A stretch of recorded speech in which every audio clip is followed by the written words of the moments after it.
and burning. Now the comments ignite as some douse the fire. Well, it's been going up and down like a yo-yo, and the people follow the pendulum. In all of it, we'll still try to understand and pin it down to what these have become. 2019. Remember, it keeps brewing and pouring out. Stove on, it's cooking time.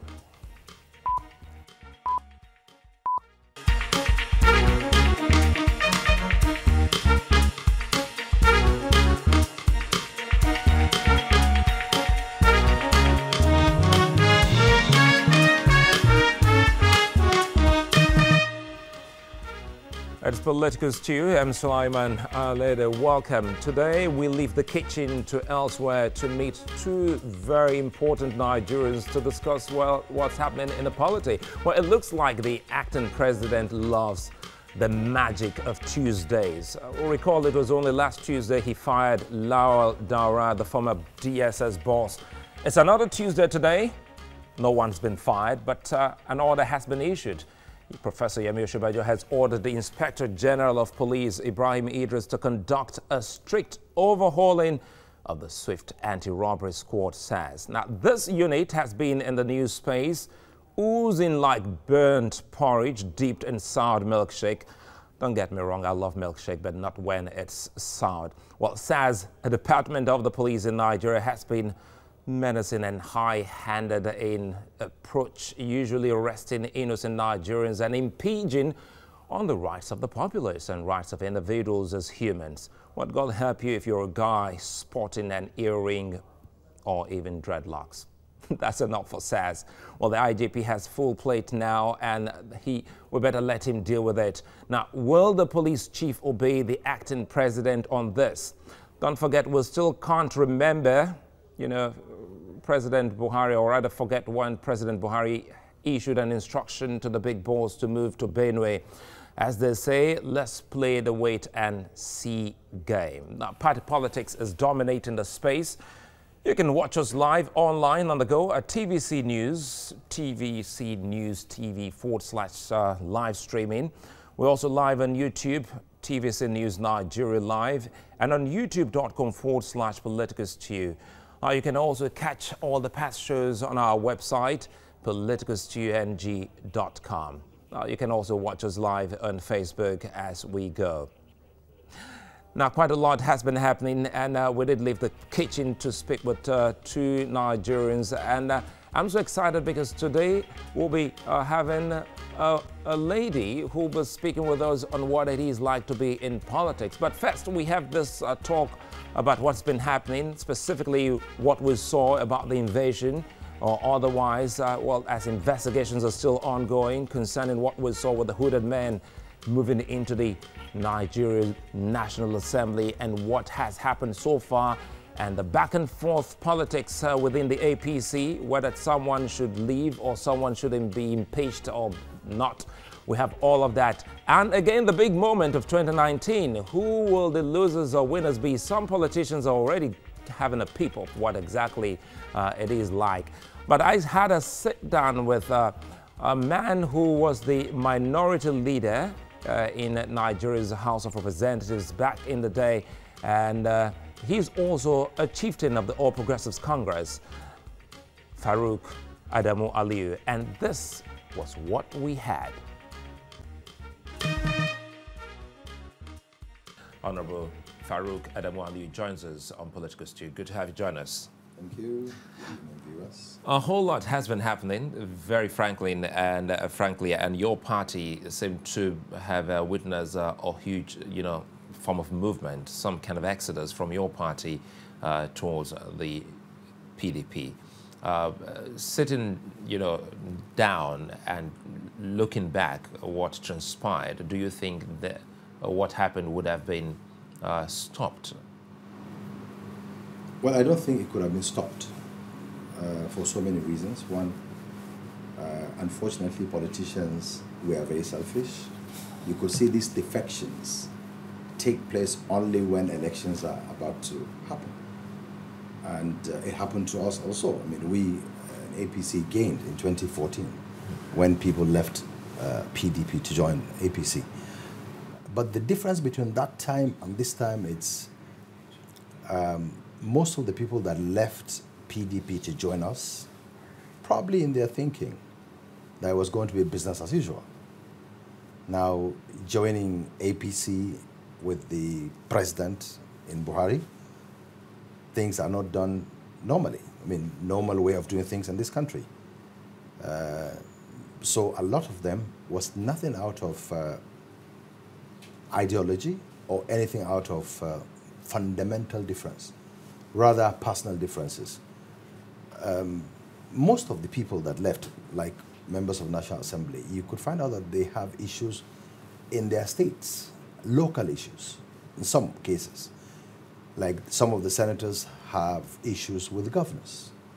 So the president has nothing to do with it, or at the national level.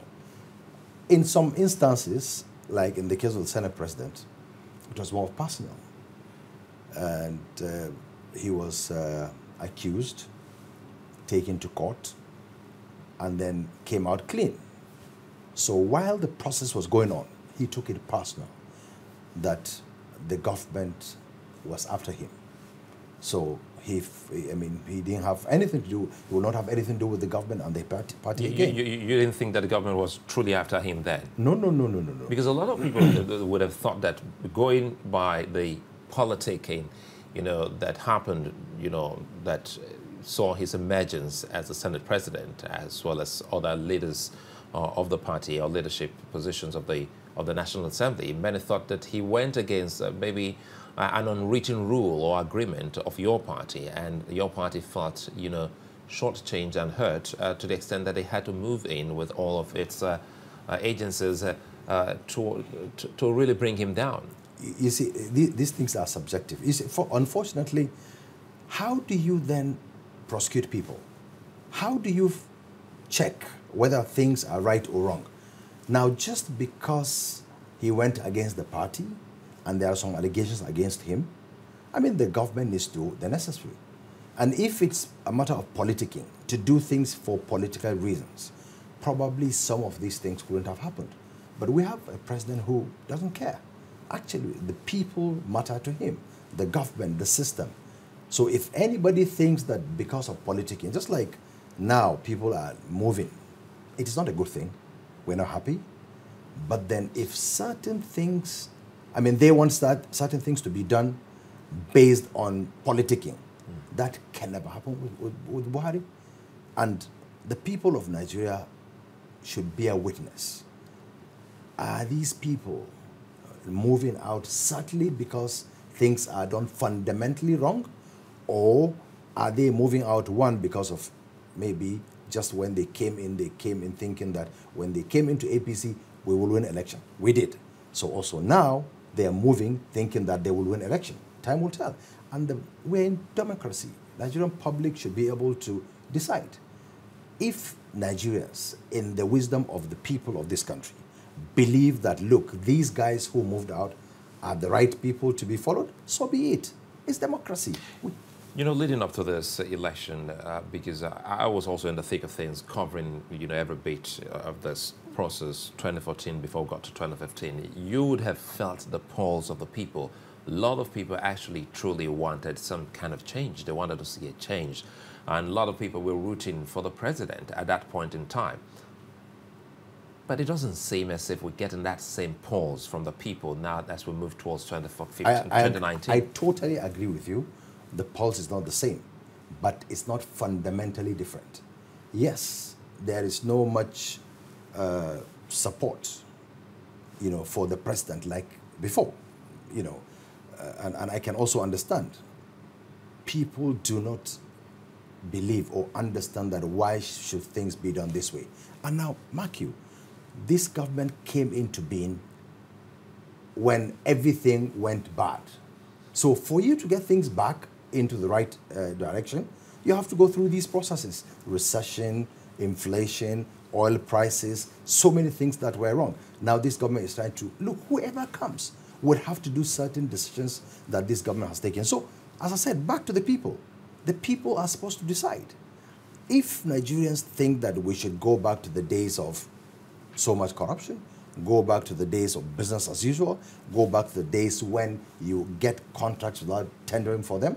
But again, sorry again, it isn't much of going back to the days of, you know, corruption, if there were ever a time like that. What the people felt at a point in time, they wanted to see some kind of speed in, you know, in action from President Buhari. They had, even those who never saw President Buhari while he was a military head of state, they read about him and they were expecting to see the no-nonsense, you know, leader, which ultimately they never saw. And I'll give you instances where people, you know, names of people in his cabinet were mentioned. You remember the case of the Secretary to the Government of the Federation at that point in time, and everyone thought he was going to move swiftly and call for some kind of investigation.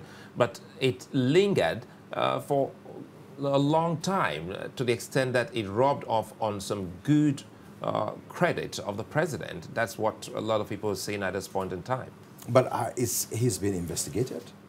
I mean, probably not at the speed at which people would want. But then, look, you don't do things wrong. You have to take things systematically to ensure that you do it correctly.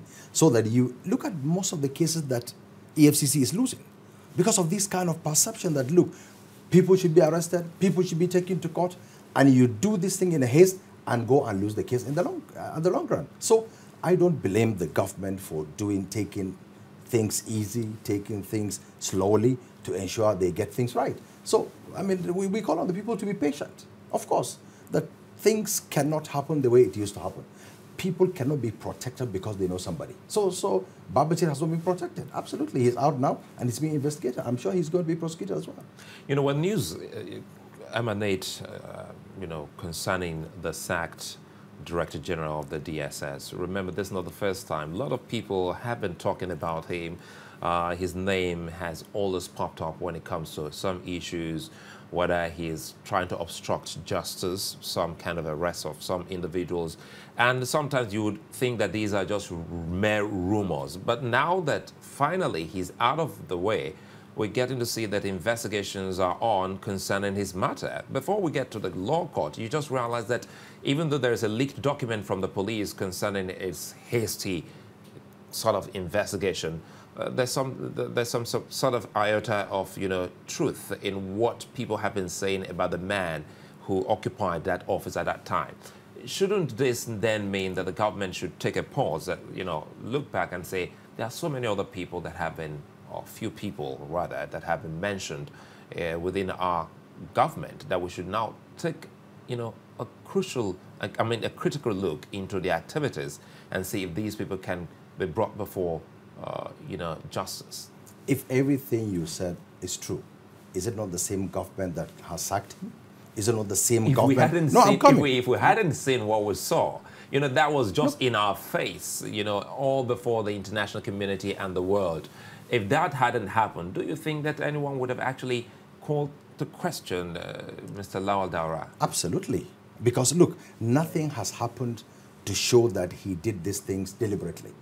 And if the government could condone him to this level, to this much, I am sure the government, I don't have all the facts, I'm sure the people in the president and the vice president know that he was doing the right thing. But when he crossed the line, he was fired by the same government. So people should understand that, look, anybody that crosses the line, there will be no fear, no favor.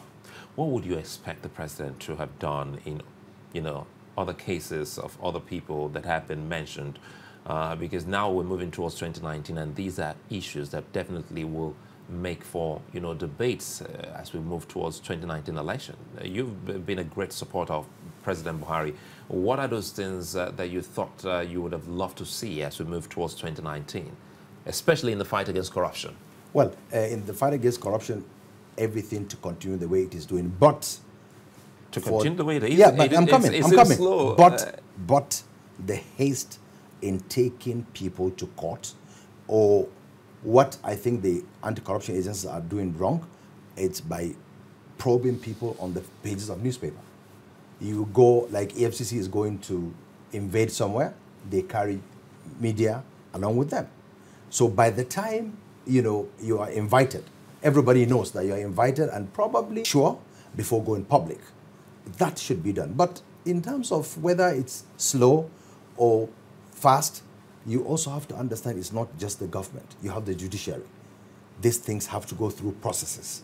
And I can remember the case of Ojikalu that lingered for 12 years. When it went to Supreme Court, the Supreme Court said it should go back to High Court. So it started de novo.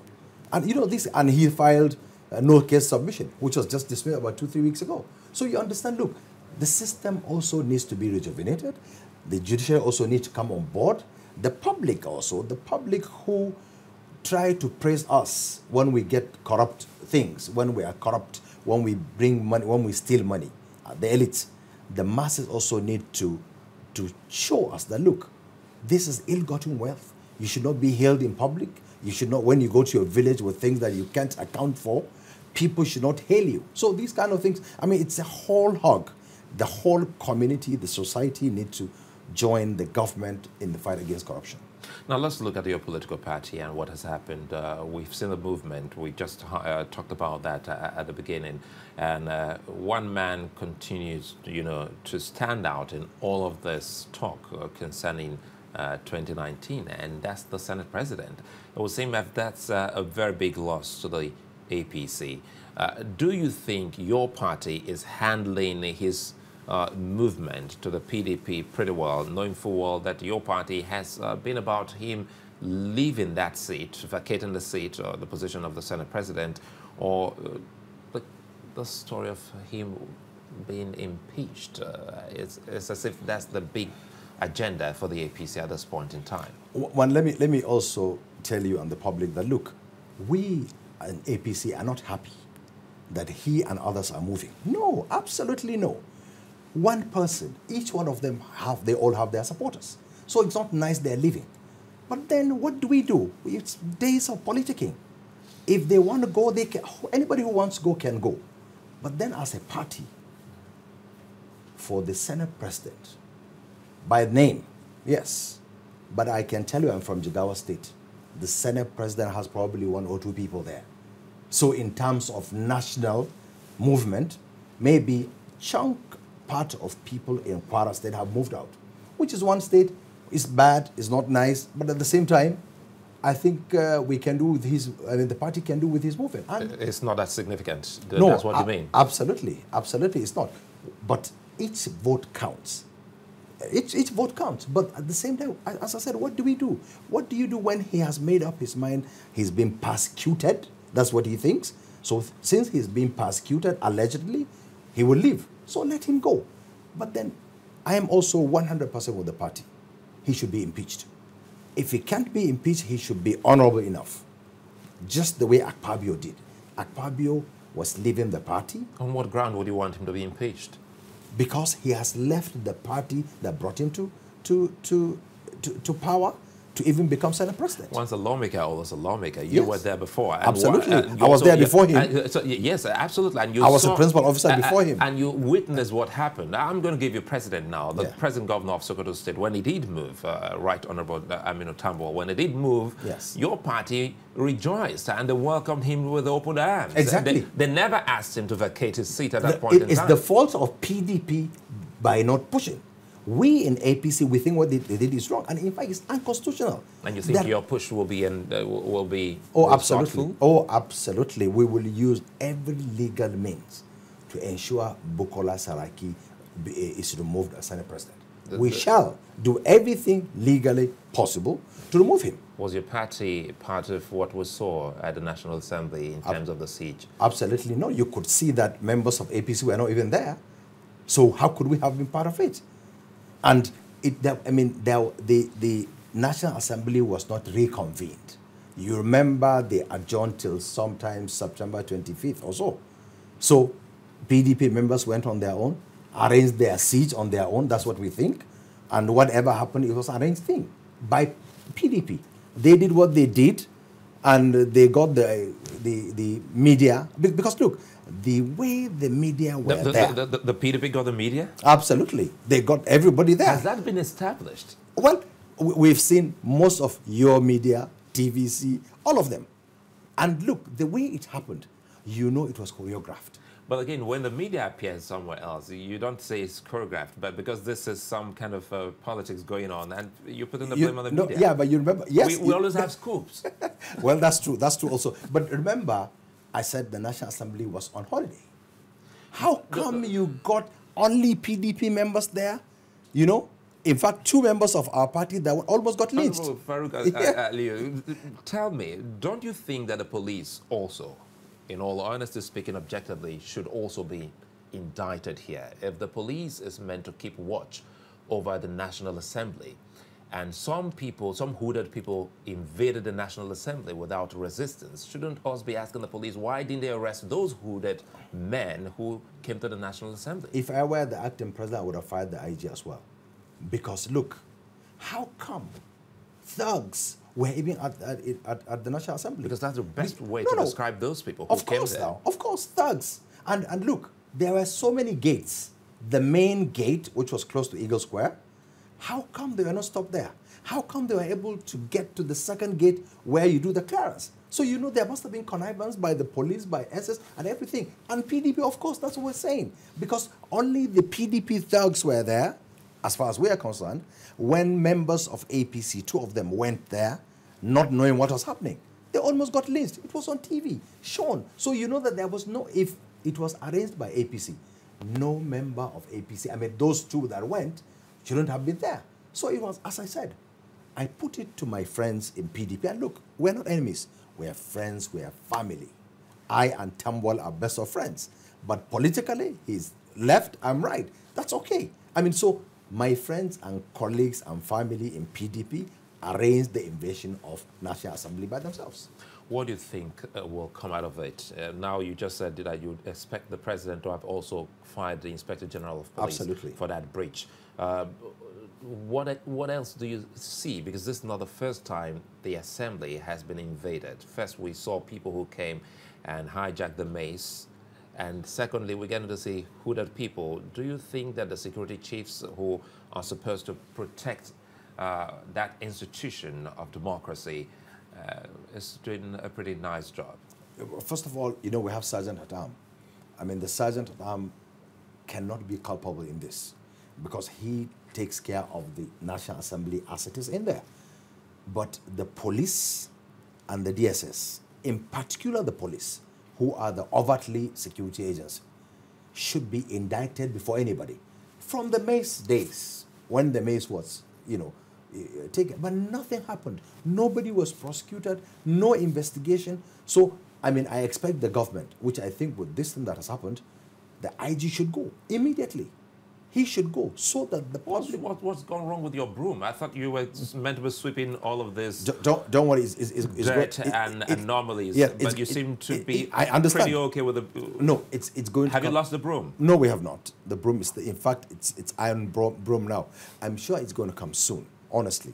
And I know the acting president is doing very well. I'm sure to ensure this thing happens. And probably by the time the president comes, you will see a lot of heads will roll. Now, let's close on this. I realize that you're also a huge supporter of your party chairman. In fact, I think you were his campaign manager, Director General leading up to his chairmanship. Yes. So far, how would you rate Adamu Soshomele's leadership of the APC? Excellent. Because you see, we were used in APC to doing things in a certain way. Somebody new has come to bring new innovation. Of course, there are disagreements. Some people do not agree with the way he does things. Why? Because they are not used to, you know, doing new things. So he came with vibrancy, with new ideas. Of course, some members of our party are not happy. But I'm sure it goes, you know, gradually. People will understand that, look, he means well. He wants the party to win election again. And we are trying to reconcile among the states where there are issues. We have crisis. It is true, across the country. The party under his leadership is trying to make sure each state is being, you know, harmonized so that there will not be rancor anymore. How is the party taking his direct primary concept, which has kicked off with Osun State? A lot of people are not happy with it, because also there are some constitutional issues to that. I mean, the Electoral Act, specified that you could either do direct or indirect. And I was made to understand that you can't do both. So these things are being debated. If by the time in the next 2 weeks, our legal luminaries finish the works, a final solution will be given to the public, the members of the APC, whether it's going to be direct or indirect primaries. But most of the party faithful down the line want direct primaries, because in most of the states, in fact, in all the states, the governors, at least our governors in APC, have hijacked the party. That's the truth. Every state you go, if you're fighting with the governor will edge you out. So that's why the chairman of the party is proposing direct primaries. So if a governor thinks you've taken the machinery, let the public decide who becomes a candidate. For 2019, do you think your party will emerge victorious? Well, 100%. The president shall, by the grace of God, come back as president. We are going to get more states, including those that have left, the 3 states that have left, Sokoto, Benue, and Kwara. We're going to get them back. By you the have a grace of smile God. on your face when you mention Sokoto. What is that thing you're seeing that a lot of people haven't seen that makes, because Governor Tambuwal is a phenomenon, whether you like it or not. Love him or hate him, he seemed to have the people behind him. So In Sokoto? So why do you think he's going to lose Sokoto to the APC? You remember I told you he's my very close friend. I assure you, one day you and I are going to come back here. And in fact, I'm praying, may he be the candidate of APC at the presidential election. We shall defeat him in Tambuwal. So you and I will come back, and I'll remind you of this date, today, the 11th of August, 2018, that look, my friend Tambuwal lost in Tambuwal because Buhari is more of a phenomenal, as you're talking about. You cannot compare them at all. Look at what happened to even somebody, a supporter of Buhari, the former governor, Wamako Isokoto, when he went after Tambuwal's defection. That's not Buhari, that's Wamako. Buhari is a movement. Buhari, look, it's a train that if you come before it, you'll be crushed. And I pity and sympathize with my friend in Tambuwal. I hope he retraces his steps back. And if he doesn't, you say he will lose that. Which other state? Because now we're looking at Kano. Don't forget that the president got a lot of votes from Kano. And now it will seem as if there is some kind of deep division in the politics of Kano State. I agree. Because Konkonso also is a movement. The Konkonsia movement. No, I can tell you for a fact, Konkoso is more on ground in Kano than Tambuwal is on ground in Sokoto. That's a fact. That's the truth. You cannot ignore Konkoso in Kano. But no matter what, nobody can defeat Buhari in Kano. Absolutely. Nobody.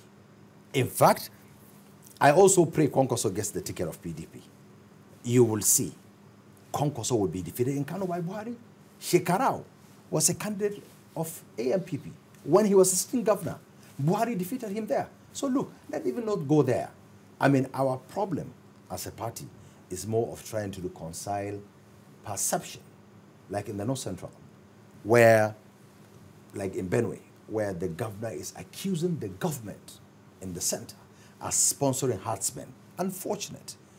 So these are more main issues that, look, as a government, as a people, we need to reconcile our people. The masses need to understand that we, the elites, are one and the same. The governor of Benue and myself are friends. He is a Christian, I'm a Muslim. So the masses down the line need to understand, look, the poor man in Benue is the same as the poor man in Katsina. So let the masses not allow us to divide them. Let the masses understand the elites in this country are one and the same. So this is our challenge now as the party in government, to ensure that our brothers, Christian brothers in North Central, understand that, look, it's got nothing to do with Buhari because he's a Fulani man. No. But look, it's a deep-rooted problem that was inherited. And by the grace of God, we're doing everything possible to reconcile amongst the people first. The masses not allow us to divide them. Let the masses understand the elites in this country are one and the same. So this is our challenge now as the party in government, to ensure that our brothers, Christian brothers in North Central, understand that, look, it's got nothing to do with Buhari because he's a Fulani man. No. But look, it's a deep-rooted problem that was inherited. And by the grace of God, we're doing everything possible to reconcile amongst the people first. For the people to understand, look, this is elite fight. The elites are, fueling these things. And by the grace of God, the elites will not succeed in dividing this country or dividing the people. Honorable Farouq, Adamu, Aliyu, many thanks for speaking with us on Political Stew. Thank you very much.